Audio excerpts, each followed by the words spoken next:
ನಮಸ್ತೆ ಟಿವಿ 20 ಕನ್ನಡ ವಾಹಿನಿಗೆ ಸ್ವಾಗತ. ದೇಶದಲ್ಲಿ ಭಯೋತ್ಪಾದನೆ ಶುರುವಾಗಲು ನೇರವಾದ ಕಾರಣ ಕಾಂಗ್ರೆಸ್ ಎಂದು ಕೇಂದ್ರ ಸಚಿವ ಪ್ರಹ್ಲಾದ್ ಜೋಶಿ ಗಂಭೀರವಾಗಿ ಆರೋಪಿಸಿದ್ದಾರೆ. ಹುಬ್ಬಳ್ಳಿಯಲ್ಲಿ ಮಾತನಾಡಿದರು. ದೇಶದಲ್ಲಿ ಭಯೋತ್ಪಾದನೆ ಆರಂಭವಾದ ಸಂದರ್ಭದಲ್ಲಿ ಕಾಂಗ್ರೆಸ್ ಯಾಸಿನ್ ಮಲ್ಲಿಕ್ ಅಂತವರೊಂದಿಗೆ ಶೇರ್ ಹ್ಯಾಂಡ್ ಮಾಡಿ ರಾಜ್ಯಾತೀತ ಮಾಡಿದ್ದಾರೆ. ಕಾಂಗ್ರೆಸ್ ತುಷ್ಟೀಕರಣ ರಾಜಕೀಯ ಮಾಡ್ತಾ ಇದೆ ಎಂದು ಕಿಡಿಕಾರಿದರು. ಈ ಹಿಂದೆ ಬೆಂಗಳೂರಿನ ರಾಮೇಶ್ವರಂ ಮಂಗಳೂರು ಸ್ಫೋಟ ಹುಬ್ಬಳ್ಳಿ ಗಲಾಟೆ ಬಗ್ಗೆ ಹಗುರವಾಗಿ ಮಾತನಾಡಿದ್ದಾರೆ. ಭಯೋತ್ಪಾದನೆಗೆ ಕುಮ್ಮಕ್ಕು ಕೊಡುವ ಕೆಲಸವನ್ನ ಕಾಂಗ್ರೆಸ್ ಮಾಡ್ತಾ ಇದೆ ಎಂದಿದ್ದಾರೆ. ಕಾಶ್ಮೀರದ ಪೆಹಲ್ಗಾಮ್ ಘಟನೆ ಹಿನ್ನೆಲೆ ಕಾಂಗ್ರೆಸ್ ಮಾತನಾಡುವ ರೀತಿ ಸರಿಯಲ್ಲ. ಭಾರತದ ದಾಳಿ ಬಗ್ಗೆ ಪಾಕಿಸ್ತಾನ ಅಳ್ತಾ ಇದೆ, ಆದರೆ ಕಾಂಗ್ರೆಸ್ ಇದಕ್ಕೆಲ್ಲ ಸಾಕ್ಷಿ ಕೇಳ್ತಾ ಇದೆ. ಭಾರತದ ಜಯದ ಬಗ್ಗೆ ಕಾಂಗ್ರೆಸ್ನವರಿಗೆ ಖುಷಿ ಇಲ್ಲ. ಈ ಹಿಂದೆ ಸಿಂಧೂ ನದಿ ಒಪ್ಪಂದದಲ್ಲಿ ಭಾರತಕ್ಕೆ ಅನ್ಯಾಯವಾಗಿದೆ.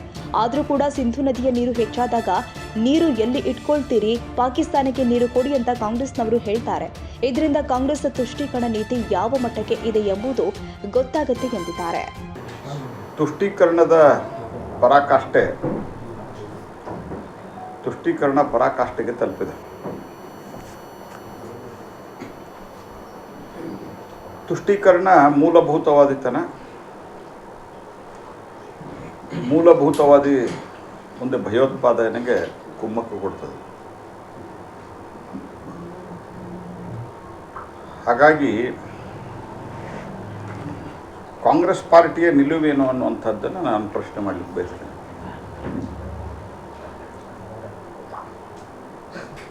ಅಲ್ಲಿ ಮಂಗಳೂರು ಟೆರರ್ ಅಟ್ಯಾಕ್ದಲ್ಲಿ ಇರ್ಬೋದು, ರಾಮೇಶ್ವರಂ ಕೆಫೆ ಇರ್ಬೋದು, ಅಲ್ಲಿ ಅವ್ರು ಹೇಳೋದು ಮೊದಲು ಆರಂಭದಲ್ಲೇ ಕ್ಲೀನ್ ಚಿಟ್ ಕೊಡೋಕ್ಕೆ ಪ್ರಯತ್ನ ಮಾಡ್ತಾರೆ.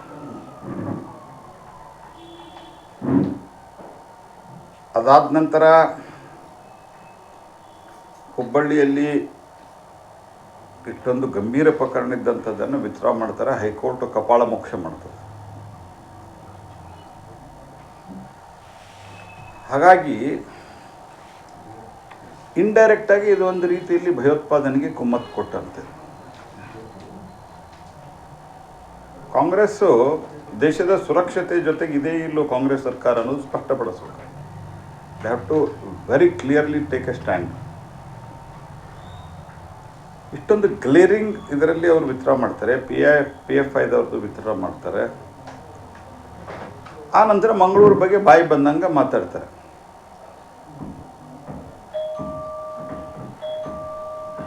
ಹಾಗಾಗಿ ಇವತ್ತು ಸರ್ಕಾರ ಇನ್ನು 43 ಕ್ರಿಮಿನಲ್ ಪ್ರಕರಣಗಳನ್ನು ರದ್ದುಪಡಿಸಿತು.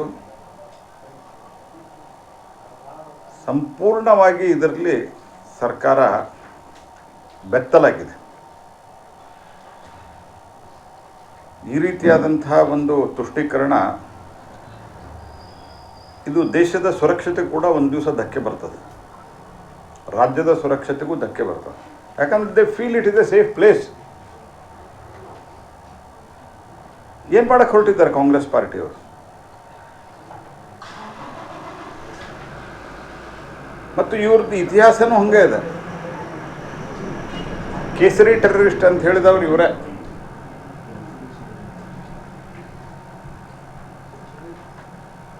ಮುಂಬೈ ಭಯೋತ್ಪಾದನಾ ದಾಳಿ ನಡೆದಾಗ ದಿಗ್ವಿಜಯ್ ಸಿಂಗ್ ಅವತ್ತು ರಾಷ್ಟ್ರೀಯ ಪ್ರಧಾನ ಕಾರ್ಯದರ್ಶಿ ಆಗಿದ್ದರು. ಅವ್ರು ಮಾಜಿ 10 ವರ್ಷ ಮುಖ್ಯಮಂತ್ರಿ ಆಗಿದ್ದರು, ರಾಜ್ಯಸಭೆ ಸದಸ್ಯರಾಗಿದ್ದರು. ಅವ್ರು ಹೇಳಿದ್ದೇನು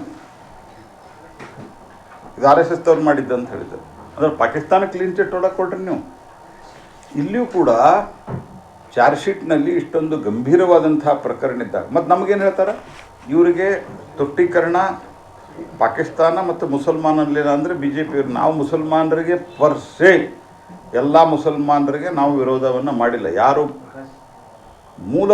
ಮೂಲಭೂತವಾದಿಗಳಿದ್ದಾರೆ, ಯಾರು ಕಮ್ಯುನಲ್ ಇದ್ದಾರೆ, ಇಸ್ಲಾಮಿಕ್ ಫಂಡಮೆಂಟಲಿಸ್ಟ್ ಅಂತ ಏನು ಹೇಳ್ತಾರೆ, ಆ ರೀತಿ ಭಯೋತ್ಪಾದನೆ ಬೆಂಬಲಿಸ್ತಾರೆ, ಅವರಿಗೆ ನಾವು ಖಡಾಖಂಡಿತವಾಗಿ ವಿರೋಧ ತುಷ್ಟೀಕರಣಕ್ಕೆ. ಇದ್ರ ಬಗ್ಗೆ ಯಾರಿಗೇನು ಡೌಟ್ ಇರೋದು ಬೇಡ. ನಮ್ಮನ್ನೇನು ಪ್ರಶ್ನೆ ಮಾಡ್ತೀರಿ ನೀವು? ಇವತ್ತು ದೇಶದಲ್ಲಿ ಅತ್ಯಂತ ದುರ್ದೈವ ಪೆಹಲ್ಗಾಮ್ ಘಟನೆ. ಆದರೆ ಪೆಹಲ್ಗಾಮ್ ಘಟನೆಯ ಹಿನ್ನೆಲೆಯಲ್ಲಿ ನೀವು ಮಾತನಾಡ್ತಾ ಇರುವಂಥ ರೀತಿ ನೋಡಿದ್ರೆ ಮೋದಿ ಸರ್ಕಾರ ಬಂದ ನಂತರ ಎಷ್ಟು ಭಯೋತ್ಪಾದನಾ ಚಟುವಟಿಕೆ ನಡೆದು ಮತ್ತು ನಿಮ್ಮ ಕಾಲದಲ್ಲಿ ಏನು ನಡೀತಾ ಇದ್ದು, ನೀವೇನು ಮಾಡಿದ್ವಿ, ನಾವೇನು ಮಾಡಿದ್ವಿ, ಈ ಟ್ರ್ಯಾಕ್ ರೆಕಾರ್ಡ್ ಇದೆ. ಆದರೆ ನೀವು ಈ ಮೂಲಭೂತವಾದಿಗಳ ಕೇಸನ್ನು ಹಿಂತೆಗಿತೀರಿ. ನೀವು ಒಂದು ಹಂತದಲ್ಲಿ ಇದನ್ನು NIA ಕೊಡಬೇಕು ಅನ್ನುವಂಥ ಒತ್ತಾಯ ಬಂದಿತ್ತು. ಹುಬ್ಬಳ್ಳಿ ಘಟನೆಯನ್ನು ಅಲ್ಲಿ DJ ಹಳ್ಳಿ KG ಹಳ್ಳಿದು ಪ್ರಯತ್ನ ಮಾಡ್ತಾ ಇದ್ದಾರೆ, ಮೈಸೂರು ಘಟನೆಗೆ ಪ್ರಯತ್ನ ಮಾಡ್ತಾ ಇದ್ದಾರೆ.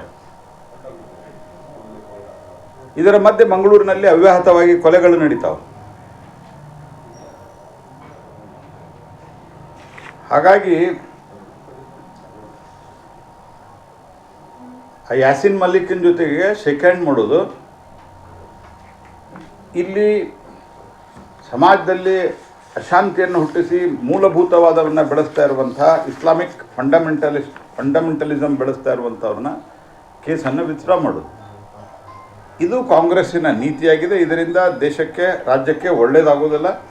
ಆದರೆ ದೇಶದಲ್ಲಿ ಕೋರ್ಟು, ನ್ಯಾಯಾಂಗ ವ್ಯವಸ್ಥೆ ಬಲವಾಗಿರುವುದರಿಂದ ಇವರಿಗೆ ಕಪಾಳ ಮೋಕ್ಷವನ್ನು ಮಾಡಿದೆ. ಕನ್ನಡಿಗರ ಮೆಚ್ಚಿನ ನಿಮ್ಮ TV20 ಕನ್ನಡ ವಾಹಿನಿ ಇದೀಗ ಟಿವಿಯಲ್ಲಿ ಲಭ್ಯ. ಕರ್ನಾಟಕ ಮತ್ತು ದೇಶ ವಿದೇಶದ 360 ಡಿಗ್ರಿ ಸುದ್ದಿ ವಿವರವನ್ನ ಪಡೆಯುವುದಕ್ಕೆ TV20 ವಾಹಿನಿಯನ್ನು ಲೈಕ್ ಮಾಡಿ, ವಿಡಿಯೋಗಳನ್ನು ಶೇರ್ ಮಾಡಿ, ಕಮೆಂಟ್ ಮಾಡಿ, ಸಬ್ಸ್ಕ್ರೈಬ್ ಮಾಡಿ. HCN ಕೇಬಲ್ 842 ನಂಬರ್ನಲ್ಲಿ ಹುಕ್ಕೇರಿ ತಾಲೂಕು ಹಾಗೂ ಸಂಕೇಶ್ವರದ ಸುತ್ತಮುತ್ತಲಿನ ಹಳ್ಳಿಗಳಲ್ಲಿ ಲಭ್ಯ. PCN ಕೇಬಲ್ 129 ನಂಬರ್ನಲ್ಲಿ ಹಾರುಗೆರೆ ಸುತ್ತಮುತ್ತಲಿನ ಹಳ್ಳಿಗಳಲ್ಲಿ ಲಭ್ಯ. ರಾಯಬಾಗ್ ಡಿಜಿಟಲ್ ಚಾನೆಲ್ ಕೇಬಲ್ 80ನೇ ನಂಬರ್ನಲ್ಲಿ ರಾಯಬಾಗ ತಾಲೂಕಿನ ಸುತ್ತಮುತ್ತಲಿನ ಹಳ್ಳಿಗಳಲ್ಲಿ ಲಭ್ಯ. UDCN ಕೇಬಲ್ ನೆಟ್ವರ್ಕ್ ಉಗಾರ ಸುತ್ತಮುತ್ತಲಿನ ಹಳ್ಳಿಗಳಲ್ಲಿ ನಿಮ್ಮ TV20 ಕನ್ನಡ ವಾಹಿನಿಯೂ ಲಭ್ಯ.